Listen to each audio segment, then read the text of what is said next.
అందరికీ నమస్కారం అండి.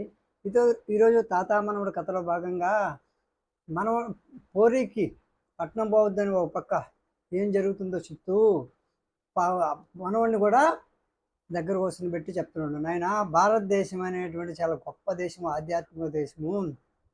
సనాతన ధర్మాన్ని ప్రతి ఒక్కడు వాళ్ళ మతాలను అనుసరించి విమర్శించవచ్చు. కానీ సనాతన ధర్మం ఏం చెప్పిందంటే, కలియుగం నాయన వచ్చేది. ఈ కలియుగంలో 3 భాగాల మోసాలు, ఒక భాగం ధర్మం అని చెప్పారు. ఈ ధర్మం కూడా ఎలా ఉంటుందంటే, ఓరల్గా చెప్పి మోసం చేస్తారో, రికార్డెడ్గా ఉండేది ధర్మము. 90% ప్రతి ఆఫీసులో కానీ, ప్రతి గ్రామంలో కానీ, ప్రతి పొలిటికల్ వ్యవస్థలో కానీ ఓరల్గా చెప్పి నమ్మించి నెట్టేట ముంచేది అధర్మం అవుతుంది. రికార్డుల్లో మాత్రం రికార్డులు ఒక రకంగా ఉంటాయి, మాటలు మామూలుగా ఓరల్గా చెప్పేది ఒకటి నాయన అని చెప్పేసి అంటే, అవునా తాత అంటే, అసలు మామూలుగా భారతదేశం యొక్క ఇన్ని వనరుల నుండి కూడా అభివృద్ధి చెందకపోవడానికి కారణం ఏంటి తాత అంటే, ఆయన భారతదేశంలో హిందూ మతం అనేది చాలా పురాతనమైనది. ఈ హిందూ మతం అనేటువంటిది పొలిటికల్ వ్యవస్థ మీద ఆధారపడి మనుగడ సాగిస్తుంది. హిందువులు ప్రతి ఒక్కరూ పొలిటికల్ వ్యవస్థను ఆధారంగా వాళ్ళ భూములు కాపాడుకోవాలన్నా, వాళ్ళ ఉద్యోగాలు కాపాడుకోవాలన్నా, వాళ్ళ హక్కులు కాపాడుకోవాలన్నా పొలిటికల్ రికమెండేషన్ లేదు, ఏది అమలు కాదు నాయనా. మీకు అన్యాయం జరిగిందని అన్నింటిలో ధర్నాలు చేసిన ఎన్ని రోజులు కానీ ఏ వ్యవస్థ, ఏ సంస్థని ముందుకు నీకొచ్చి న్యాయం చేయదు, అసలు పట్టించుకోదు. ఎందుకంటే ఈ యొక్క పొలిటికల్ వ్యవస్థలో మొత్తం లీనమైపోయి ఉన్నాయి. ఈ లీనమైన పొలిటికల్ వ్యవస్థలో ఏ ఒక్కరు తనకు జరిగిన అన్యాయానికి పరిష్కారం ఉండదు. ఇది మామూలుగా ఏ రోజుకైనా పొలిటికల్ వ్యవస్థ అనుమతి కావాల్సిందేను. అనుమతి లేని వాళ్ళు మానసికంగా హింసబడి ఏమి చేయలేక అనారోగ్యం పాలై ఎంతోమంది హిందువులు చనిపోతున్నారు. బతకాలనే హిందువులు ఇతర మతాలను అప్రోచ్ అయ్యి వాళ్ళ సమస్యలను తాత్కాలికంగా ఉపశమనం పొంది మతాలు మారిపోతున్నారు. అయితే తాత, ఈ విధంగా మతాలు మారిపోయిన తర్వాత వాళ్ళకి ఏమైనా మళ్ళీ ఏమైనా నెలలు ఏమైనా వస్తాయంటే ఏమి రావునైనా. మారేటప్పుడు ఏదో బిస్కెట్ వేసిన తర్వాత ఆ బిస్కెట్తోనే సరిపెట్టుకోవాల్సిందేను. తర్వాత మారిన తర్వాత ఏముండదు. మామూలుగా అక్కడ కూడా హిందువుల్లాగానే ఎవరు దౌర్జన్యం చేస్తే వాళ్ళకి ఉద్యోగాలు పర్మనెంట్ చేస్తారు, ప్రమోషన్లు ఇస్తారు. అందువల్ల మామూలుగా ఉద్యోగ స్వామ్య వ్యవస్థలో కానీ, మత వ్యవస్థలో కానీ, ఎక్కడైనా ప్రభుత్వ రంగ సంస్థ, ప్రభుత్వ వ్యవస్థలో కానీ ఈ విధంగా నాన్ సెలక్షన్ లిస్టులో చేస్తే రూల్స్ అనేవి ఎన్ని ఉన్నప్పటికీ ఎవరు దౌర్జన్యం చేస్తే, ఎవరు రాజకీయ బలాన్ని నిరూపిస్తే పొలిటికల్ దగ్గర వాళ్ళు మాత్రమే పర్మనెంట్ చేస్తున్నారు. అంటే రాజకీయ బలాన్ని నిరూపణ చేయాలంటే హిందువుల్ని కొట్టాలి, హిందువుల్ని భయపెట్టాలి, తెగల మధ్య, కులాల మధ్య, ఆ ప్రాంతాల మధ్య చిచ్చు పెట్టగలగాలి. అలాంటి హిందువులకు మాత్రమే ఆర్థికంగా పైకి వస్తున్నాను నాయన. ఇవన్నీ అంతర్గతంగా జరిగాయి కాబట్టి నేను కథల రూపంలో మీకు చెప్తున్నాను నాయన. పట్నంకి వచ్చిన తర్వాత పట్నంలో ధనం అనేటువంటిది ఆధారంగా చేసుకొని వీళ్ళు ఇతర మతాలతో ఏ విధంగా అప్రోచ్ అయ్యి ఈ విధంగా పదవులు పొందుతున్నారంటే, హిందువులు ఎప్పుడు కూడా మానసికంగా చిన్నప్పటి నుంచే బాగా అనగదొక్కేస్తారు. ఆ అనగదొక్కబడిన వ్యక్తి ఇతర మతాలతో కలిసి పొలిటికల్ లాభం పొందుతున్నారు, రాజకీయ లాభము, అధికార లాభం, ధన లాభం పొందుతున్నారు. పైకి మాత్రం కులం అని చెప్పుకుంటున్నప్పటికీ అంతర్గతంగా వాళ్ళకి ఇతర మతాలతో అప్రోచ్ అయిపోయి వాళ్ళ సాయంతో కొంతమంది అభివృద్ధి చెందుతున్నారు, కొంతమంది స్వతహాగా అభివృద్ధి చెందుతున్నారు, కొంతమంది ఓరల్గా చెప్పి హిందువులను నమ్మించి మోసం నెట్టేట ముంచేసి రైతులు ఏ విధంగా నమ్మి ఓట్లేసి ఏ విధంగా భూములు పోగొట్టుకున్నారో, ఓట్లు వేయకుండా దౌర్జన్యం చేసిన వాళ్ళు ఏ విధంగా పట్టాలు తెచ్చుకున్నారో, ఈ రికార్డు అన్ని సమస్యల వ్యవస్థను మేనేజ్ చేయలేని వాళ్ళు ఏ విధంగా పేదలైపోయారో. ఉద్యోగ సమయ వ్యవస్థలో చూడండి, వెనక చేరినోడు లక్షలు సంపాదించుకుంటే జీతం తీసుకుంటుంటే, ముందు చేరినోళ్ళు ఈ విధంగా పొలిటికల్ని తృప్తిపరచలేక అంటే ఒక ప్రాంతం పట్టణం పోయినోడు ఏం చేయగలరు, పట్టణంలోకి వచ్చి 10 మందిని గ్రూపును తయారు చేసుకుని ఇతర మతాలతో అప్రోచ్ అయిపోయి అన్ని సమస్యలు మేనేజ్ చేయగలిగినోడు వెంటనే అభివృద్ధి చెంది కార్లు, బిల్డింగులు, యొక్క లక్షల ఆదాయము, ఈ విధంగా నిజాయితీగా ఉన్నాడు. మైనస్ బ్యాలెన్స్లో ఉంటే మామూలుగా ముందు ఉద్యోగంలో చేరి కూడా మైనస్ బ్యాలెన్స్లో ఉంటే వెనక చేరినోడు లక్షలు సంపాదించుకొని ఈ విధంగా అందరిని మేనేజ్ చేస్తూ అన్ని వ్యవస్థలను, సంస్థలను, అన్ని కులాలను కూడా మేనేజ్ చేస్తూ ఏ విధంగా అడ్డదారులు సంపాదించుకొని అడ్డదారులు పర్మనెంట్ చేయి ప్రమోషన్ తెచ్చుకొని ఏ విధంగా ఉంటున్నారు. ఇవన్నీ విచారించమంటే ఎవరు విచారించరు నాయన. అన్ని సంస్థలని, వ్యవస్థల్ని ఆర్థికంగా మేనేజ్ చేయగలగాలి. అది చేయలేనోడు ఆ విధంగానే పడున్నాడు. అందువల్ల మనకు ఒక సంస్థ కావాలి. ఆ సంస్థ పొలిటికల్కి, అన్ని వ్యవస్థలకి వ్యతిరేక సంబంధం లేకుండా ఒక భారతీయుని మేము కాపాడాలి, భారతీయులను రక్షించాలి, ఆర్థికంగా పైకి తేవాలని, ఆ భారతీయులు రైతులను కానీ, ఉద్యోగులను కానీ ఏ విధంగా మోసాలు చేస్తున్నారని అంతర్గతంగా విచారించి న్యాయం జరిపించగలిగే ఒక సంస్థ అనేటువంటిది పకడ్బందీగా ఉండాలి. అది లీగల్గా తన నిర్ణయాలు తీసుకొని ఆ ధర్మం ప్రకారం తన విషయాన్ని కొనసాగించి హిందువులకి ఒంటరి పట్టణంకి వచ్చే నిర్ణయాలకు గురే వాళ్ళకి రక్షణ కల్పించే వాళ్ళకి న్యాయం చేయగలిగే ఒక సంస్థను కానీ ఏర్పాటు చేసుకోగలిగితే మత మార్పులను తగ్గించవచ్చు. ఈ విధంగా పేదరికాన్ని తగ్గించవచ్చు. ఈ విధంగా వాళ్ళ కాళ్ళ మీద వాళ్ళు నిలబడి విషయాల మీద ఆధారపడకుండా చేయొచ్చు. కాబట్టి ఒక స్వతంత్ర సంస్థ సిట్టు లాంటిదే ఉండాలి. వాళ్ళకి న్యాయం జరిపే ఒక సంస్థ కావాలి. ఏమంటే ఎవరు మామూలుగా ఒక వ్యక్తి మామూలుగా 50 లక్షలు సంపాదించుకున్నారు అని చెప్పేసి పేపర్లు వేస్తారే కానీ 50 లక్షలు నష్టపోయిన వ్యక్తి గురించి ఎక్కడ కూడా న్యూస్ బయటికి రాదు నాయనా. 50 లక్షలు నష్టపోయిన తన జీవితంలో విధంగా తనకు శ్రమ దోపిడికి గురయ్యి శ్రమ దోపిడీ ఆధారంగా 50 లక్షలు నష్టపోతే ఎందుకు నష్టపోయిన, ఎలా నష్టపోయిన, అవతలోడికి ఎంత వచ్చింది, అవతలోడికి ఎందుకు ఇవ్వలేదని అడిగే నాదుడు నాయన. నువ్వు ఏదో ఒక రంగంలో సంపాదించుకుంటే బయటపెట్టి నిన్ను దోషిగా చిత్రీకరిస్తారు కానీ ధర్మంగా ఉండి నష్టపోతే ఆ వ్యక్తికి సంబంధించిన వివరాలు కానీ ఎందుకు నష్టపోయారు, ఎవరు ఈ నష్టం కలిగించిన వ్యక్తులు, పొలిటికల్ శాతం అంతా, ఉద్యోగ సమయ వ్యవస్థ పాల్గొనంతా, లోకల్ సమస్యలు ఎన్ని ఉన్నాయి, కులాల మధ్య తెగల మధ్య వైరం ఏమైనా వచ్చిందా లేదా, ఇలాంటివి అనేక విషయాలను పరిగణలో తీసుకుని ఇది మా పార్టీ కాదు, ఇది మా కులం కాదు, మా ప్రాంతం కాదు, ఈ విధంగా చెప్పి ఏ విధంగా పట్టణాల్లో అన్యాయం చేస్తున్నారనే విచారించగలిగే ఒక సంస్థ మనకు కావాలి. వచ్చి భరోసా కల్పించాలి, సెక్యూరిటీ ఇవ్వగలగాలి, అప్పుడు విషయాలు బయటకు తీయగలగాలి. అప్పుడు హిందూ మతాన్ని భారతదేశాన్ని భారతీయులు ప్రతి ఒక్కరిని కాపాడవచ్చు నాయన అంటే ఇంకా ఏం జరుగుతుంది తాత అంటే అని కోరి అడిగింది. అమ్మ పట్టణాల్లో ఏం జరుగుతుందంటే ఈరోజు భారతదేశంలో హిందువుల యొక్క మనుగడ, వాళ్ళ యొక్క జీవితం, వాళ్ళ యొక్క గౌరవమైనటువంటి హక్కులు కాపాడుకోవాలంటే పొలిటికల్ వ్యవస్థ మీద ఆధారపడింది, వాళ్ళ దయాదాక్షాల మీద ఆధారపడి ఉన్నాయమ్మా. ఎందుకంటే పొలిటికల్ వ్యవస్థ వాళ్ళ అన్ని వ్యవస్థని, సంస్థల్ని, అన్ని అంగాల్ని మేనేజ్ చేస్తూ అన్యాయం జరిగిన వ్యక్తికి న్యాయం చేసే విధంగా లేవు. ఎవరికి న్యాయం చేస్తున్నారంటే ఈ హిందువులు కొట్టగలగాలి, హిందువులు ప్రాంతీయ నాన్ లోకల్ మధ్య గొడవలు సృష్టించగలగాలి, దౌర్జన్యం చేయగలిగిన వాళ్ళకి పొలిటికల్ సపోర్ట్ ఉంటుందమ్మా. ఏ విధంగా వాళ్ళ పని వాళ్ళు చేసుకునే వాళ్ళకి పొలిటికల్ సపోర్ట్ ఉండదు, వాళ్ళ సపోర్ట్ ఉండదు. ఆర్థికంగా కూడా దెబ్బతింటున్నారు ధర్మంగా ఉండి. దెబ్బతిన్న తర్వాత వాళ్ళు దుర్మార్గులు ఏ విధంగా మోసం చేస్తున్నారంటే ప్రతి రికార్డు ఏ విధంగా చేస్తున్నారని విచారించగలిగితే ఈ విధంగా మనం చెప్పొచ్చు. ఈ వీడియో రూపంలో మనం ఎందుకు చెప్పడము. కాబట్టి మోసం చేస్తున్నారని మనం చెప్పొచ్చు. అదేవిధంగా భారతదేశంలో ఇతర మతాల మనుగడ ఇతర దేశాల మీద ఆధారపడింది. అందువల్ల వాళ్ళు భారతదేశంలో ఇతర మతాల యొక్క హక్కులు దేశాల మీద ఆధారపడింది. ఎందుకంటే పరదేశం వాళ్ళు ఇచ్చేటువంటి నిధుల ఆధారంగా భారతదేశంలో కొంతమంది మనుగడ సాగిస్తున్నారు. ఆ నిధులు మతం మారినందువల్ల కావచ్చు, లేదు మేము ఇతర మతాలకు సేవ చేస్తున్నాం వాళ్ళ మతం మారి ఆ మత సంస్థల నిధులు తీసుకొచ్చి భారత్లో స్ప్రెడ్ చేయడం కావచ్చు, లేకపోతే వాళ్ళ యొక్క సంపాదనని పెంచుకోవడం కావచ్చు. అంటే భారతీయుల్లో కొంతమంది ఇతర దేశాల వంశాలలో ఉన్నారు, వాళ్ళకు కూడా ఏ హక్కులు ఉండవు. వీళ్ళు వాళ్ళ మతానికి అభివృద్ధి చేయకపోతే ఆ నిధులు ఆగిపోతాయనే భయంతో దేశం మీద అభిమానం లేకుండా పోతుంది.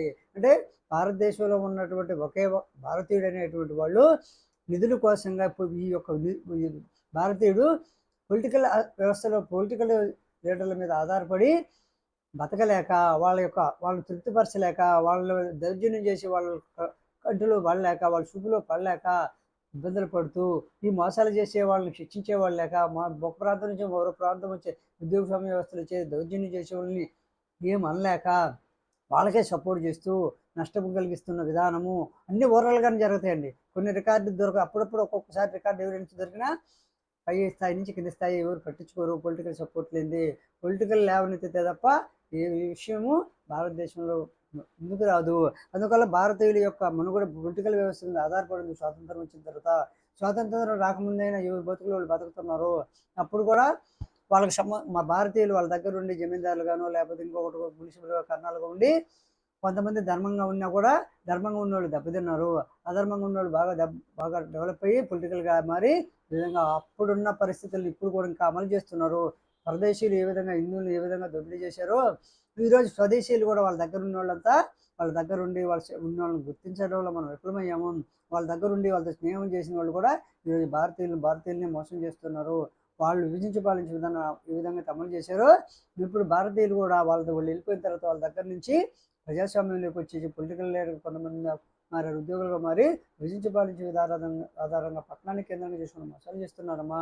రైతుల కష్టాలు చూడండి, భూముల రికార్డులన్నీ ఈ విధంగా తారుమారు ఓవరాల్గా చెప్పేసి విధంగా మోసం చేశారు. ఉద్యోగాలు పోయి చూడండి, ఓవరాల్గా చెప్పి ఉద్యోగాలు పొందించి ఈ విధంగా మోసం చేసి బానిసలు సేవ చేసుకుంటున్నారు. అన్ని ప్రభుత్వ రంగ సంస్థలు కాదు, మత సంస్థలు కాదు, ఏ విధంగా ప్రతి రంగంలో చూడండి. అందువల్ల భారతీయుల కష్టాలను తట్టుకోలేక ఈ విధంగా కొందరు ఇతర మతాలతో చేతులు కలిపి మనుగడ సాగిస్తున్నారు. భారతదేశంలో ఉన్న పౌరులు చూడండి, భారతదేశంలో పౌరులు ఇతర మతాలతో చేతులు కలిపి మనుగడ సాగిస్తున్నారు. ఇది నిజం. ఇతర మతాలతో చేతులు కలిపి హిందువులను మోసం చేస్తున్నారు, దౌర్జన్యం చేస్తున్నారు, దుర్మార్గంగా పైకొస్తున్నారు. ఇతర మతాలతో చేరి విచారణ సంస్థలు కూడా ఉపయోగించి మానసికంగా హింస పెడుతున్నారు, శారీరకంగా శ్రమదోపిడీ చేయించుకుంటున్నారు. ఇవన్నీ విచారించేదానికి ఒక సంస్థ అనేది మనకు భారతదేశానికి ఉండాలి. ఉంటే తప్ప ఆ సంస్థ కూడా ఎలా ఉండాలంటే ఏ రంగంలోనైనా ఎక్కడైనా ఇట్లాంటి వీడియోలు చూసి వచ్చి మామూలు విచారించి ఎందుకు చేస్తున్నారు మోసం, భూముల దగ్గర ఎందుకు మోసం చేశారు, ఉద్యోగాల ద్వారా ఎందుకు మోసం చేశారు, పట్టణాలకు వచ్చిన ఎందుకు చంపారు, ఈ విధంగా పట్టణాల నుంచి ఉద్యోగం పెట్టి తెచ్చుకొని ఓవరాల్గా చెప్పి ఎందుకు నమ్మించి మోసం చేశారు, ఈ లీగల్గా వచ్చిన తర్వాత ఇవన్నీ ఎవిడెన్స్ లేకుండా ఎందుకు మాయం చేశారు, ఈ విధంగా రాగానే ఎందుకు పట్టించుకోవడం లేదనేటువంటి విషయము ఇవన్నీ చేసి నష్టం కలిగించిన వ్యక్తి న్యాయం చేయగలిగి ఆర్థిక లాభం కలిగించాలి. ఎంత నష్టపోయాడో వాళ్ళకి ఇవ్వగలగాలి. 25 సంవత్సరాలు శారీరకంగా శ్రమదోపిడీ చేసుకుంటే ఆ శ్రమదోపిడీ ఎలా వస్తుంది, దీనికి కారకులు ఎవరు అని కుట్రదారులు సీక్రెట్గా రహస్యంగా విచారించగలగాలి. సంతకాలు పోర్జరీ చేసే తప్పుడు సమాచారం పంపించేది ఎవరు, పై ఆఫీసర్లకి తప్పుడు వివరాలు పంపించేది ఎవరు, ప్రతి వ్యవస్థలో ఇవన్నీ కూలంకోశంగా చూసి రౌడీజం చేసేది ఎవరు, గూండాయిజం చేసేది ఎవరు, దౌర్జన్యం చేసింది ఎవరు, ఒక సంస్థలు చేరి మామూలు సంస్థలు ఒక సంస్థ నుంచి ఇంకో సంస్థలో వెనక చేరి ముందున్న వాళ్ళని ఏ విధంగా అనుమతిస్తున్నారు, బానిసలుగా సేవ చేయించుకుంటున్నారు. ఇవన్నీ ఒక్కొక్కటి చూడాలమ్మ. పట్టణాల్లో ఉండేవి చూడకుండా నువ్వు పట్టణం పోతానంటే ఇంతకుముందు జరిగిన సంఘటనలు చెప్పాను కదా. నమ్మిపోయేసి ఏ విధంగా ప్రాణాలు పోగొట్టుకున్నారు. వాళ్ళు చంపినా కూడా ఆత్మహత్య చంపి బావిలో వేసినా మామూలుగా ఏది చేసినా ఈ విధంగా జరుగుతుంది. అందువల్ల సహజమానం అంటారు, లేకపోతే ఆత్మహత్య అంటారు. ఈ విధంగా పట్టణాల్లో జరుగుతుంది. కానీ అవన్నీ విచారించేదానికి నిధులు ఉండవు కాబట్టి మామూలుగా ఏంటంటే 20,000 30,000 నిధులు ఖర్చు పెట్టించి పేదవాళ్ళగా మార్చి అప్పుడు దెబ్బతీస్తున్నారు హిందువుల్ని. ఇది తట్టుకోలేము. ముందుగానే గ్రహించిన మతం మారేసి భారతదేశం మీద ఆధారపడి వాళ్ళకు కూడా హక్కులు ఉండవు. ఎందుకంటే వాళ్ళు మతం మార్చాలి, వాళ్ళు నిధులు తెచ్చుకోవడం కాదు. తెచ్చుకున్న తర్వాత నిధులు తెచ్చుకొని బతుకుతూ ఉంటే వాళ్ళు ఒప్పుకుంటారా? కాబట్టి వాళ్ళు మతం మార్చాలి. ఆ నిధులతో అయితే ఖర్చు పెడితేనే కదా వాళ్ళు 10 రూపాయలు మిగులుతాయి. కాబట్టి ఈ విధంగా భారతదేశంలో ఉన్న ఏ పౌరుడు కూడా హిందువులు ఏమో పొలిటికల్ వ్యవస్థ వాళ్ళ హక్కులు ఆధారపడి ఉన్నాయి. పొలిటికల్ వ్యవస్థ మన చేతులు ఎత్తేస్తే లేదా పట్టించుకోకపోతే లేదు పొలిటికల్ వ్యవస్థ టార్గెట్ చేస్తే బానిసలుగా బతుకుతున్నారు. అంటే జీవించే హక్కు కానీ 21 కానీ 14 కానీ 16 కానీ ఏ విధంగా 22 24 ఏ హక్కులు ఉండవునైనా ఏదైతే జరుగుతుందో అని చెప్పేసి మన సనాతన ధర్మాన్ని ఆధారంగా చేసుకొని హిందువులు కొందరు బానిసలుగా బతుకుతున్నారు. ఎందుకంటే ఎవరు నమ్మినా నమ్మకపోయినా సనాతన ధర్మం ఏం చెప్పింది, కలియుగం వస్తుంది. కలియుగంలో 3 పాళ్ళు అధర్మము, 1 పాళ్ళు ధర్మము. ఆ ధర్మం కూడా ఎలా ఉంటుందంటే మోసం చేసేవాళ్ళే రికార్డులు పగడబందిగా చేసి దాన్ని ధర్మంగా చూపిస్తారు. అధర్మపరులు ఏం చేసి ఓరల్గా చెప్పిందని నిజమని చెప్పి నమ్మి 90% నమ్మి మోసపోయి ఆర్థికంగా దెబ్బతిని సమస్యలను ఎదుర్కొంటున్నారు. ప్రతి వ్యవస్థలో సమస్యలో రైతుగా కానీ ఉద్యోగంగా కానీ ఇవన్నీ ఆలోచించి నిర్ణయం తీసుకొని అయినా అని చెప్పేసి పట్టణం పోవద్దని చెప్తాడు. అంటే దీని అంతటి కారణం ఏంటంటే పరిష్కార మార్గం నేను చెప్పాను ఆయన. దీని అన్నిటికి కారణం ఏంటంటే ఈ విధంగా భారతదేశంలో మొట్టమొదటి నుంచి దేవుణ్ణి నమ్మడం అనేది అలవాటు చేసుకున్నారు. అది ఏ మతం ఏ వ్యక్తి అయినా వచ్చి ఏ మతాన్ని ఆచరించినా దేవుణ్ణి నమ్మడం ఆచరించాడు. ఒక మతం మారినోడు ఇంకో మతాన్ని విమర్శించి వాళ్ళ సంఖ్యను పెంచుకోకపోతే వాళ్ళకి నిధులు రాకపోతే ఏమవుతుంది, వాళ్ళ మనుగడ కష్టం అవుతుంది. కాబట్టి వాళ్ళ హక్కులని ఇతర దేశాల మీద ఆధారపడి ఉండే మతం మారిన వాళ్ళకి.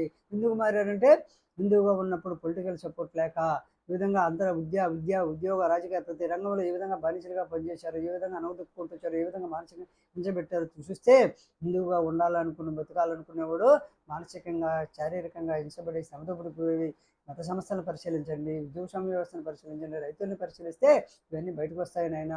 కాబట్టి ఆ మాట విని పట్టణం పోవడం మానేమ్మా. పల్లెల్లో అయితే ఏం జరిగినా మాతృభూమి కాబట్టి పల్లెటూరుని కనిపెట్టుకమ్మా. పట్టణాల్లో వాతావరణం బాగలేదు, ఆ వాతావరణం అంతా ధనంతో నిండి ఉంది. ఈ ధనంతో ఉన్నప్పుడు హిందువులు కూడా ఇతర మతాలతో చేతులు కలిపి వాళ్ళ పలుకుబడితో పనులు జరుగుతున్నాయి.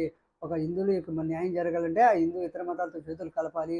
మతం మారినోడు సీక్రెట్గా చెప్పడం లేదు. మతం మారిన ఒక నాయకుడు చెప్పకుండా మారితే చెప్తే ఇబ్బంది లేదు, అందరు సమంగా బతకవచ్చు. కానీ మతం మారి చెప్పకుండా నిధులు వస్తున్నాయని చెప్పేసి వాళ్ళ మనుషుల్ని బయటకు పంపించేసి ఇతర సంస్థలు చేర్చేసి వాళ్ళ ద్వారా హిందువులు ఏ విధంగా హింసపెడుతున్నారు, రౌడీజం చేస్తున్నారు, గుండాయిజం చేస్తున్నారు, ఇవన్నీ చెప్తే పరిష్కారం కాదు. ఎవరు చేస్తున్నారు, ఏ విధంగా చేస్తున్నారు, గౌరవంగా 10 మందిలో గౌరవ స్థానం పొంది నాయకులందరినీ మంచి పేరు తెచ్చుకొని లోపల మాత్రం మేడిపండులాగా ఇంచబెట్టి హిందువుని ఏ విధంగా దెబ్బతీస్తున్నారనే విషయం తెలియదు నాయన ఎవరికి. పైకేమో నాయకుల దగ్గర బాగుంటారు, గౌరవంగా ఉంటారు, ఈ విధంగా లోపల మేడిపండులాగా గబ్బు చేసి పెట్టుకుంటూ హిందువుల్ని దానా దురిదాలను పెంచబెడుతూ వాళ్ళని ఉపయోగించి ఆర్థికంగా లాభపడి అన్ని సమస్యలు వాళ్ళని ఎత్తినేసి వాళ్ళు మాత్రం ఈ విధంగా చట్ట ప్రకారం తప్పించుకుంటున్నారంటే ఇవన్నీ చాలా విచారణ అనేటువంటి చాలా లోతుగా జరగాలి భారతదేశంలో. లోతుగా జరిగితే కానీ మామూలుగా మా భారతీయులు కూడా భారతదేశం కూడా గొప్పది కావాలంటే అనేక సంస్కరణలు తీసుకురావాలి. భారతీయులకు జరుగుతున్న అన్యాయాలపై ఒక స్వతంత్ర సంస్థ కావాలి. అన్ని వ్యవస్థలని మేనేజ్ చేయగలిగే వ్యక్తుల్ని కంట్రోల్ చేయగలగాలి. అన్ని వ్యవస్థలు మేనేజ్ చేసి నష్టం కలిగించితే ఆ నష్టం కలిగిన వ్యక్తికి న్యాయం చేయగలగాలి, రక్షణ కల్పించగలగాలి, నిధులు సమకూర్చగలగాలి. అంటే ఒక చిన్న విషయంగా దశాబ్దాలకు జరుగుతున్నది కాబట్టి నేను వీడియో మీ ముందుకు అందరికి తీసుకొస్తున్నానని చెప్పేసి అందరికి చెప్తున్నాను. మనోడా నీకు చెప్పింది అందరూ కూడా విని జాగ్రత్త పడతారని చెప్తున్నాను. జరిగినవి వాస్తవాలన్నీ తెలుసుకొని మీ విధంగా కథల రూపంలో చెప్తున్నానంటే సరే తాత ఇది విని ఎంతమంది వింటారు, ఎంతమంది లైక్ చేస్తారు చూద్దామని చెప్పేసి అంటాడు. ఈ వీడియో నచ్చితే లైక్ చేయండి, షేర్ చేయండి, సబ్స్క్రైబ్ చేయండి.